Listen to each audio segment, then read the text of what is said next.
Welcome back. So we purchased these brand new 2025 Lectric XPeak 2.0s, and this is the step-through model. This is the one I got for my wife, and I live in Tucson, and the headquarters for Lectric is actually in North Phoenix. And so I had these shipped to me, and it's kind of strange because they must have went UPS freight, because freight picked them up, sent them all the way to California, and then I finally got them here. Took about 5 days for them to arrive. Well, inevitably, because of the way UPS handles stuff, and like most others do, the bike arrived in about 90% good shape. I got the step over version, which is the other wonderful e-bike, and I have to say, I'm not slamming Lectric for this whatsoever, because the shipping of this, the box, the quality of the packing materials, and everything was superb, second to none, and I can't criticize them for any of that. And as a matter of fact, we built these yesterday, and I'm not going to do an unboxing for this because there's plenty of them out there, but we built these yesterday and discovered one issue with this and 2 issues with my step over XPeak 2.0. I wrote them yesterday late afternoon, probably about 3 o'clock, sent them an email, all the pertinent information, serial number of the bike, what I needed, and I heard from them this morning. This is Sunday, and they're sending me out replacement parts. And what I'm going to do here, they recommend you take it to an authorized service shop close to you. Now, there happens to be 3 of them here in Tucson. I live on the northwest side of town, so most of these shops are centrally located down in Tucson, probably about 10-15 miles from me. I haven't been over there yet to see what the shop looks like yet, but Lectric does recommend. They gave me an authorization code to get this repair fixed there at the shop, and so you don't have to do this repair yourself. And what the repair is the basket. Now, these are notorious for this. I'll zoom in here. At the basket, you have mounting hardware. You have 2 bolts near the seat on the front, and 2 down below near your sprockets. Those 2 bolts down below near the sprockets sheared, and sheared right off, and they're right even with the frame. I have some experience with removing these, so that's what this video is about. I'm going to show you how you can remove these yourself. Now, you do need some tools for this, some specialty tools for this, otherwise you'll have a problem in removing those sheared off bolts.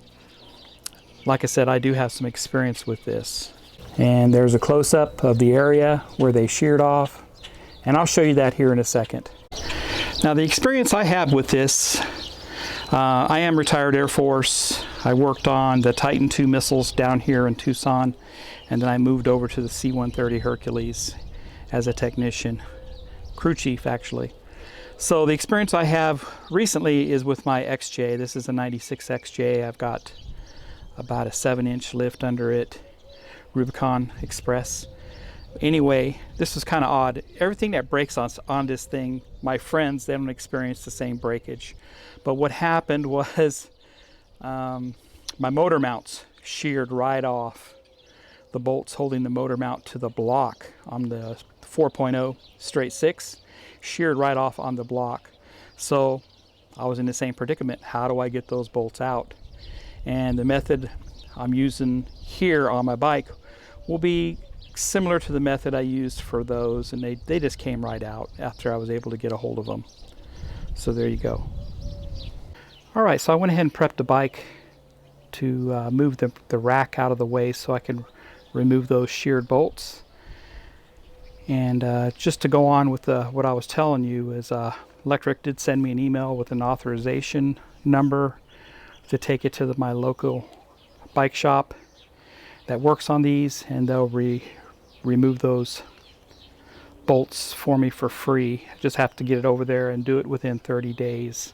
So as you can see here, I had the twine that they gave you with the shipping, and I tied it, I raised the seat up, and I tied up the back end of the rack, so I have access to those.